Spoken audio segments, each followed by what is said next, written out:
decision would you make? Do you not It's think not we up to did me the to right decide thing? that. Okay.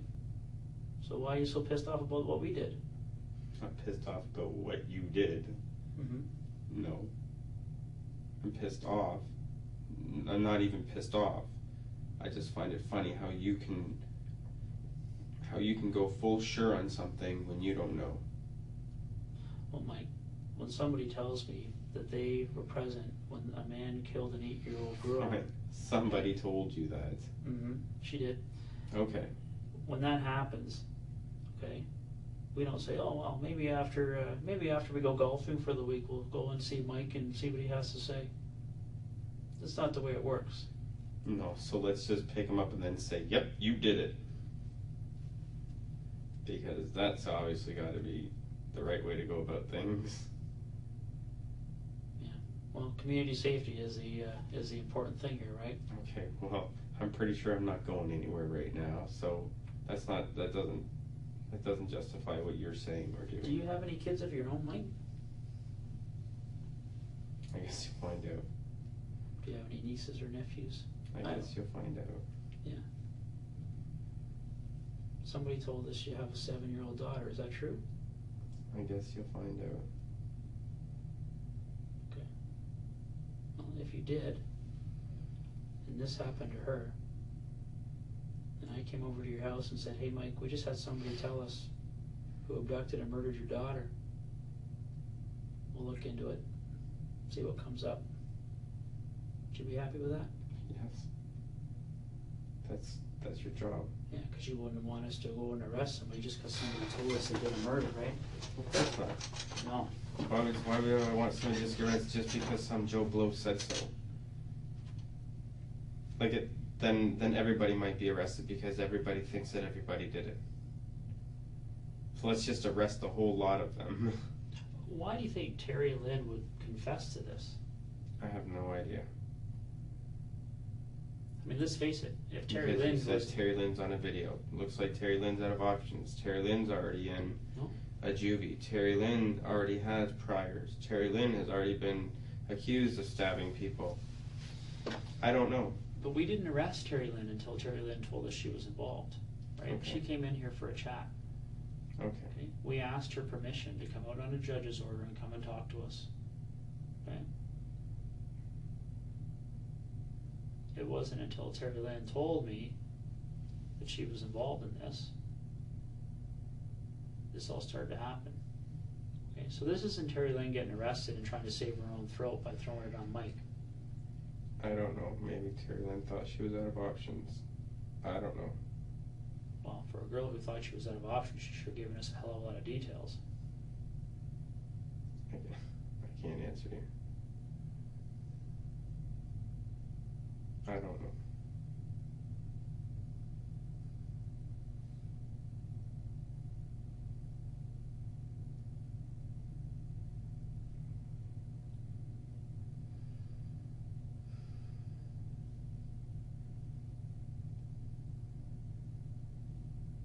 How many more sexual assault allegations are going to be on the databases for you?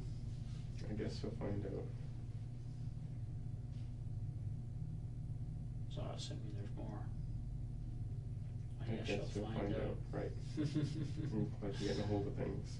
Yeah. Are we done? I'm not done. Are you done? I'm done. Okay.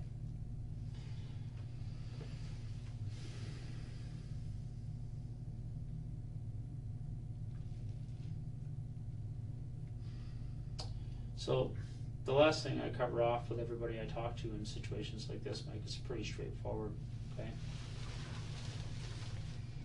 Rodney Stafford and Terri McDonald have to be notified about this.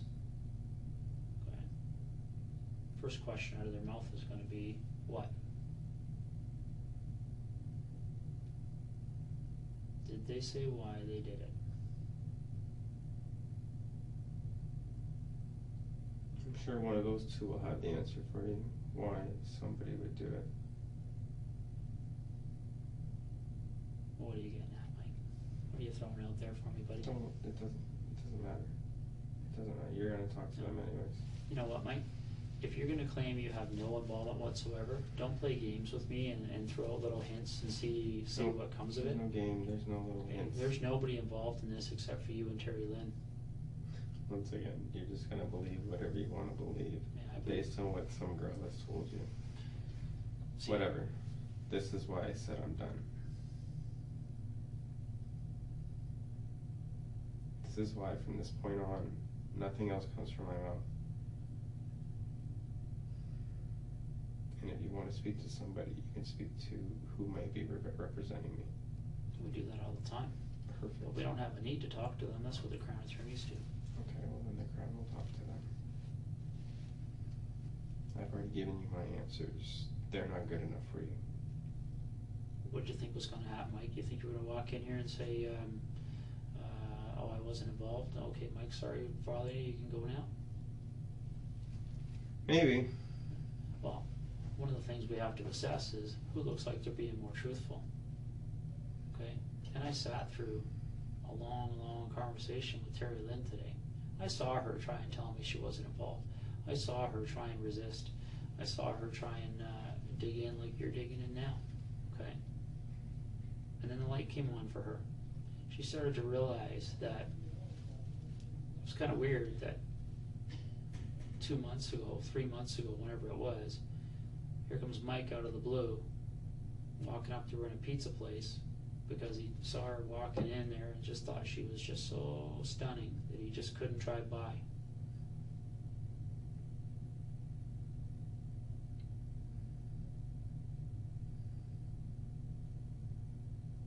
As we're talking, the light starts to come on a little bit more, and she starts to realize that,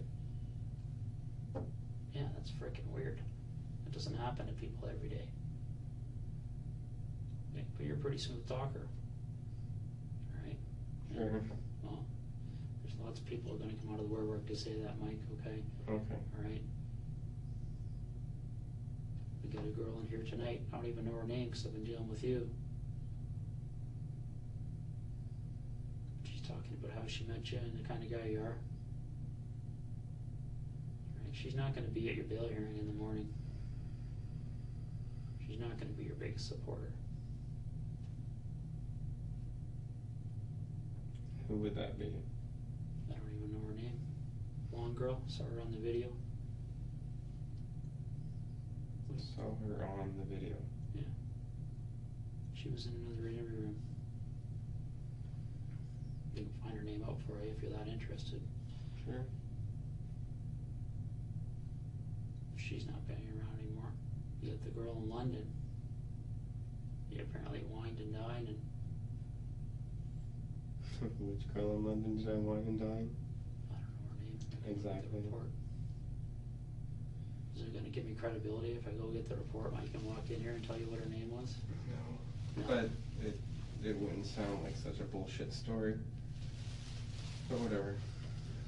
Are you trying to tell me that you weren't interviewed by London police in January about a date rape allegation where a girl said you drugged her? What does that have to do with what you just said? Just what I said. That's who you're talking about? That's all the women in your life, okay? That's all the women in your life, Mike, are going to come out and they're going to talk about how much of a slime ball you are and how sleazy you are. Well, just because I'm sleazy doesn't make me I'm being accused of. Those are two totally different things.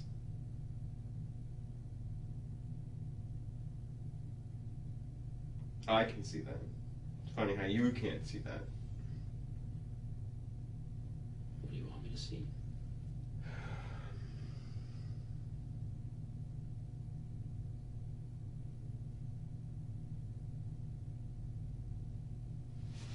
What do you want me to see, Mike?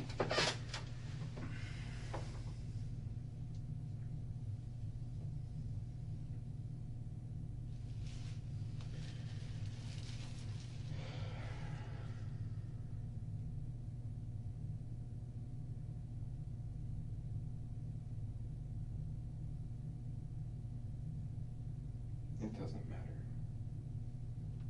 It doesn't make a difference what you see. Mike, how many days have you spent in jail? None. You understand that for the first-degree murder of an 8-year-old girl, the chances of you getting bail are slim to none, right? Okay. You understand that? Okay, having done this job for 20 years, all right, I'm not going to give you any false hopes. Okay. So what you're telling me is that here's Mike, who's never spent a night in jail, but is now willing to spend, probably, in my experience, 18 months to 3 years before this even reaches trial. And then he's going to be vindicating himself somehow. But you'll just suck up that 18 months to 3 years in jail. I never said that. But once again, what does that have to do with this? Oh. Nothing.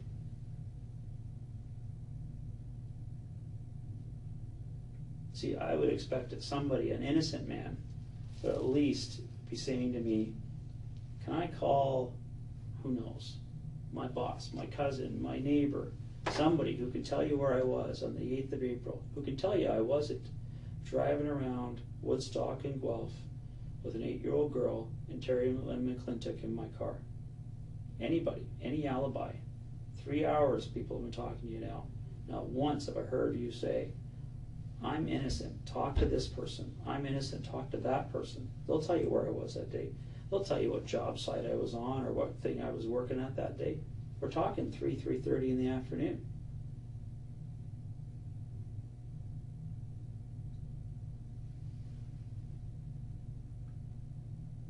See that, Mike, that would make sense to me, because that would mean that that person's spoken to tonight, we could turn around and say, holy crap. And then Mike wouldn't have to spend a night in jail, wouldn't it? So if I tell you where I was, who I was with, what I was doing, you're going to let me go? If it's valid. How long does it take to validate that? I don't know. It depends who it is and where they are. Roughly. How long before I'm out? Mike, who am I talking to? Where are they? How do I get a hold of them? How can I answer that question until you tell me who these people are?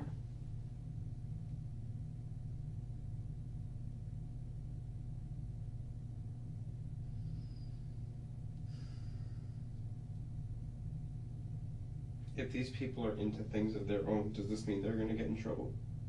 Mike, I can tell you this. I've probably talked to over 100 people in the last 5 weeks, myself alone. My investigators, probably over 500 people. I'd say at least half of those people are either drug dealers, drug users, fraud artists, whatever. They've all admitted it. They've all been investigated for it. Not one of them has been charged with a criminal offense. Because our goal is one, to find that kid.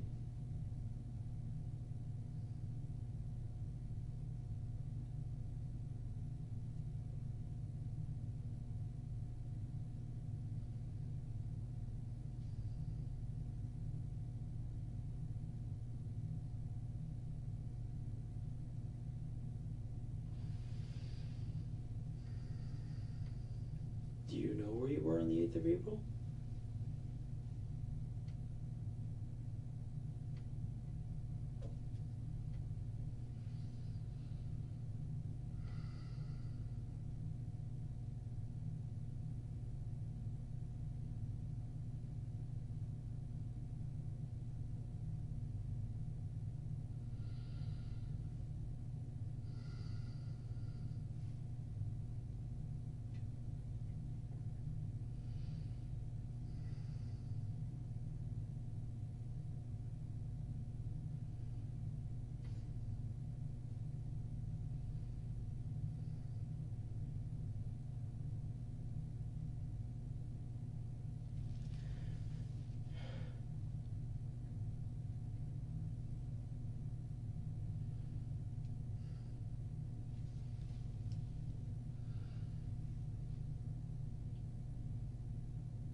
had a few people I was supposed to meet that canceled that week.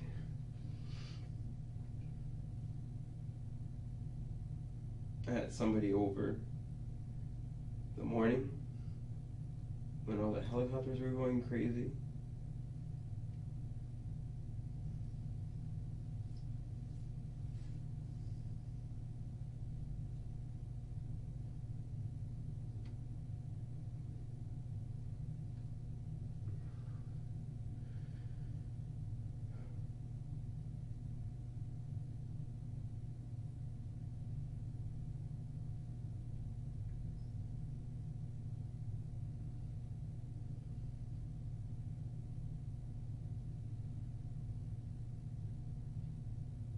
To London in the afternoon.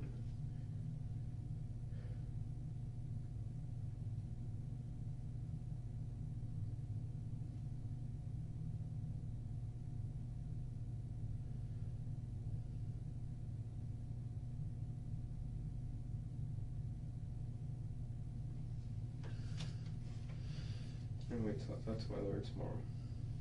I think that would be a good idea, Mike, because one of the things you have to be aware of is if you create a situation, okay,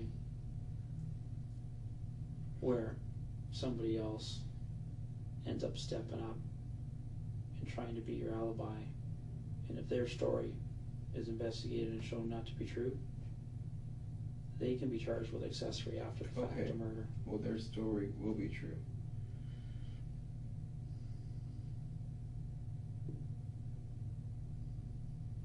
And again, I'm sitting here wondering why. I'm giving you the opportunity. You want me to be fair, you want me to listen to both sides. I'm tired, I'm exhausted, I'm still hungry. It's been a long day. It's the next 25 crazy years day. of your life are on the line, Mike. Then it can wait one more day when I talk to a lawyer and I know exactly all my rights. You have two rights. You can talk to a lawyer, which you've done, and you can keep your mouth shut.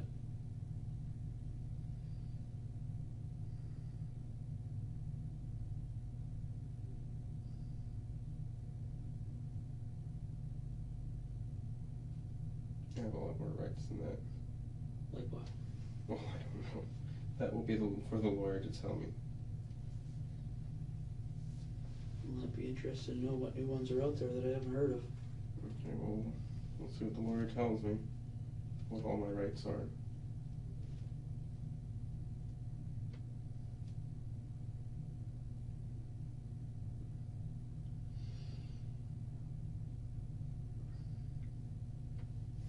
It'd be pretty stupid of me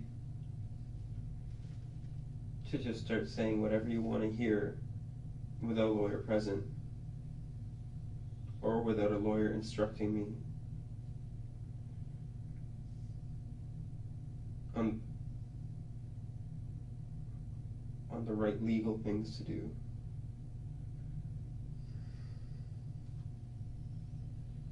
Well, just imagine something for a second here. Say 6 months from now, the police come and they visit you in jail. And they tell you that at, what time are we at now? Whatever time in the morning it happens to be, 3:30 in the morning on Wednesday the 20th of May, there's a convenience store gets robbed just down the street from here. Same time that you and I are sitting in this room right now. They come and investigate it, and let's say who knows, they get a tip, somebody tells them, hey, Mike Rafferty robbed that convenience store. So they come and they arrest you for that robbery.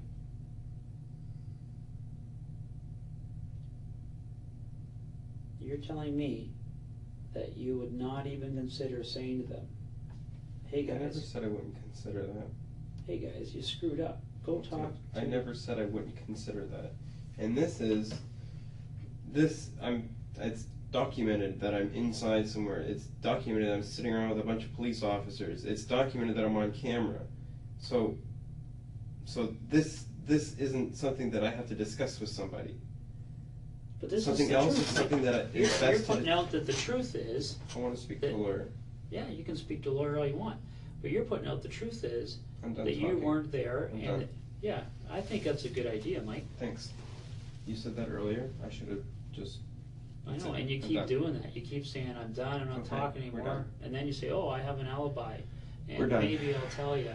Maybe I won't. Maybe I need a lawyer here to tell me to keep my mouth shut, because I can keep my mouth shut on my own. Mm-hmm. We're done.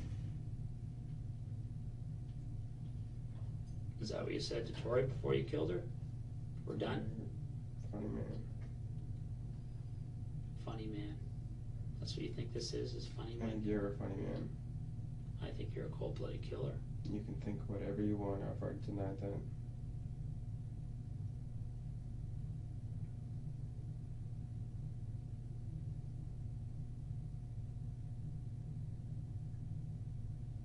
think you're a cold-blooded killer, Mike.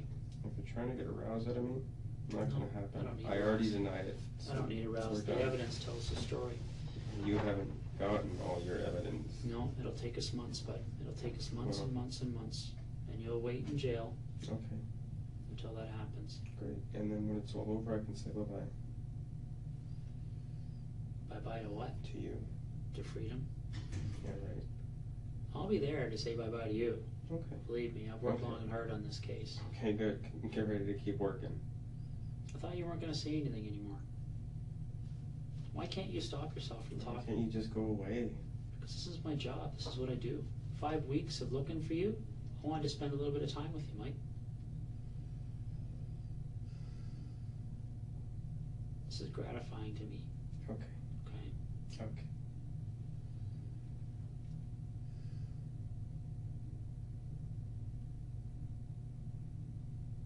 Because you and I haven't spent too much more time now than you forced Tori Stafford to spend in your car. You could have let her out anywhere along that route.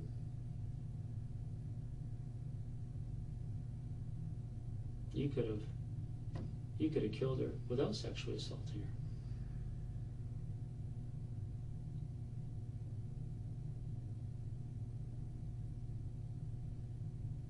And that's what I wanted to sit across from tonight. See what it's like to sit across from a guy who, when he abducts an 8-year-old girl, is so turned on by it that before he kills her, he has to have sex with her.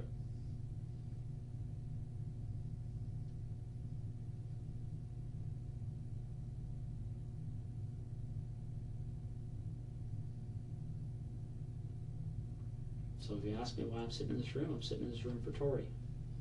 Making you squirm, putting you through some of the grief that you put her through.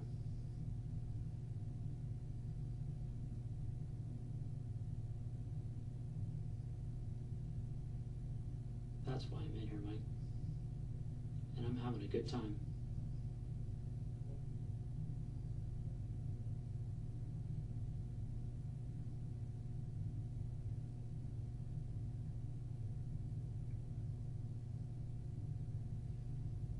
Tomorrow morning, I'll have a briefing with my officers and I'll congratulate them for 5 weeks of good work. And then we'll get our first piece of evidence. Then we'll get our second piece of evidence. Then we'll get our third or fourth or fifth or sixth. Who knows how many we're going to end up with. 20, 30, 40 pieces of independent evidence.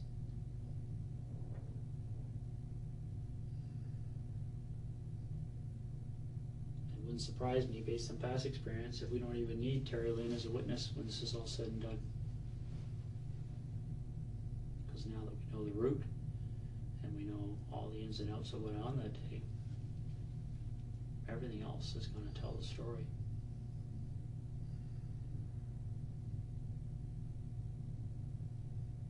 You are a sick puppy, Michael.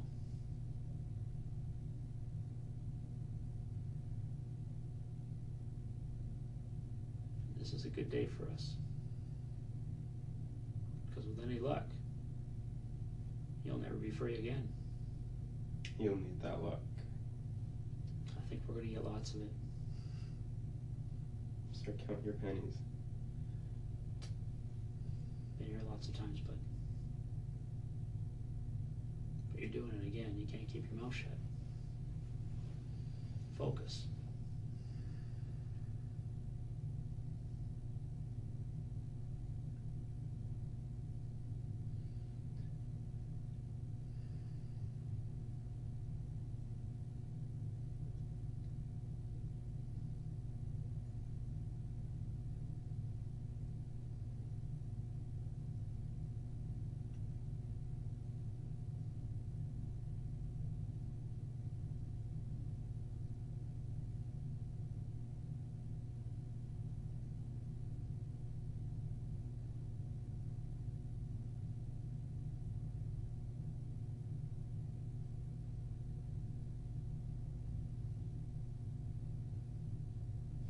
Thinking about it now?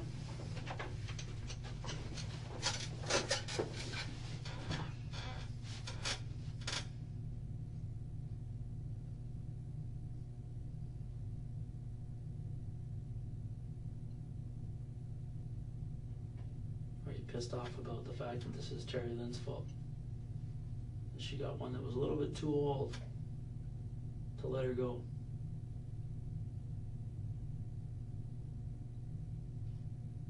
A little bit too old that she would know what you guys look like. She'd know to tell the police what your car looks like and what you and Terri-Lynne look like.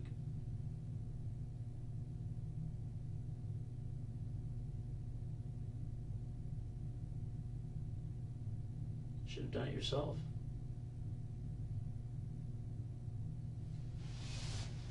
That'd be a different story. You had the balls to do this yourself. You didn't have to send a 19-year-old girl to kidnap an 8-year-old girl for you. You may not be here right now. Could have recovered your own tracks.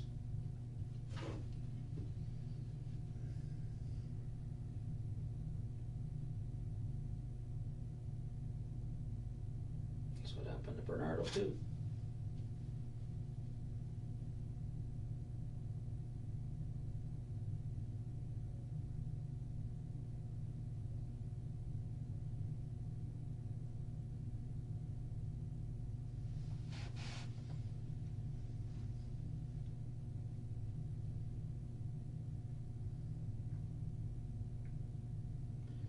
That girl's biggest concern tonight was, that was being interviewed, the part that I caught, she wanted to make sure she could get into her car. She got tickets to go to Vegas in the morning.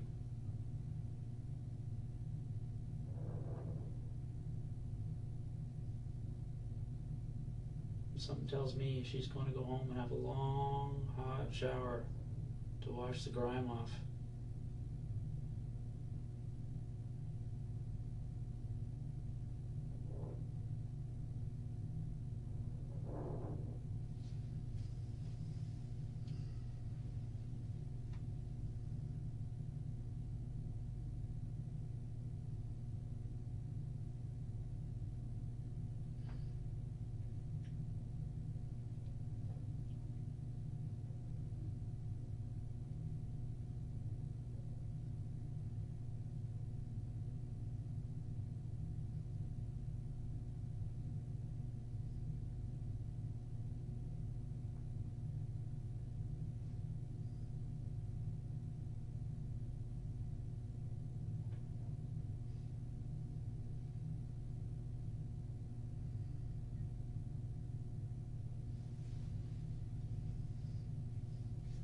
What do you think those people in that house in Guelph are going to say?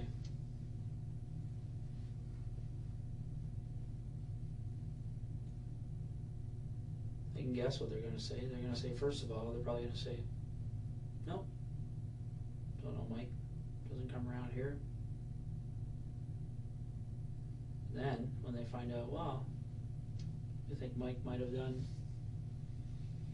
this murder, do you really think they're going to be Big Mike supporters then? Do you think they're going to keep the faith and say, no, let's lie for Mike? I don't think so. It's pretty hard to find support when that's the kind of thing you're accused of. People tend to tell the truth pretty quick. Are they going to be liars too?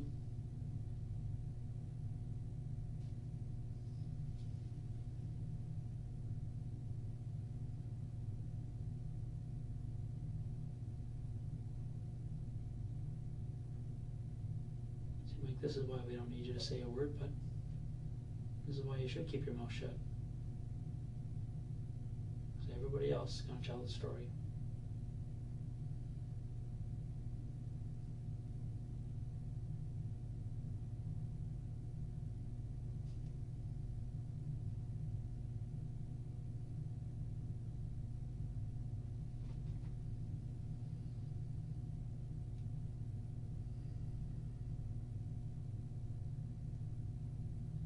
Eight years old, Mike. 8 years old, buddy. You drug an adult, they go to the police.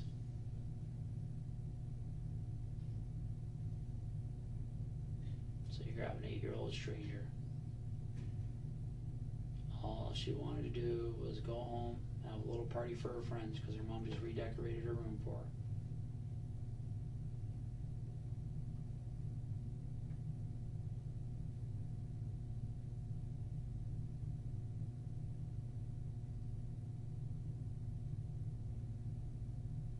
That's pure evil, but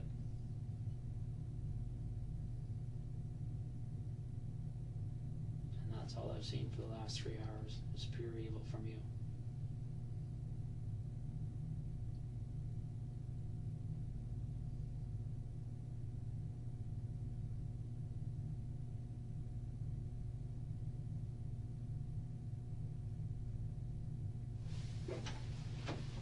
And as much as that guy from behavioral sciences wanted you to get all weepy and say, oh, poor me, the oxys, my poor grandmother, my poor mother, you don't give a shit about them.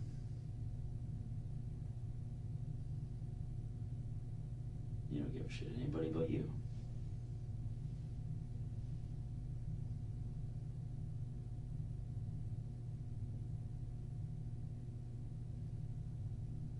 And that's exactly what the judge is going to see.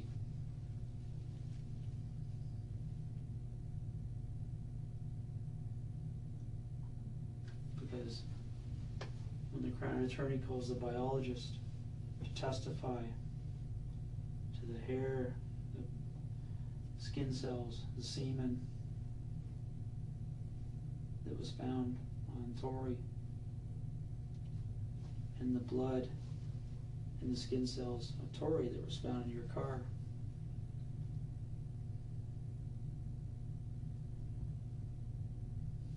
And they're going to play the video where you say, you're never going to find my DNA on Tori. You're never going to find Tori's DNA in my car.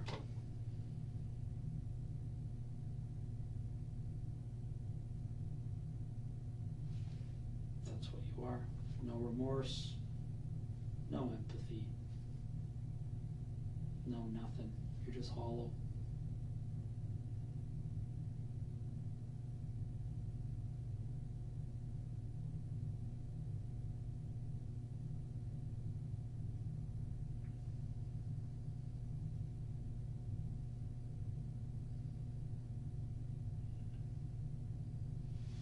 The nice thing about the place you're going to be spending a good chunk of your life is they actually have glass cells. So you and Bernardo can make googly eyes at each other all day, whatever you guys do in there. So it's nice meeting you, Mikey. Enjoy the rest of your life. This is the kind of room you're going to be spending it in.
Michael, you're gonna go back in your cell now, okay? Follow me. Do you got a snack there that you want to take with you, or cookie? Yeah, that's fine.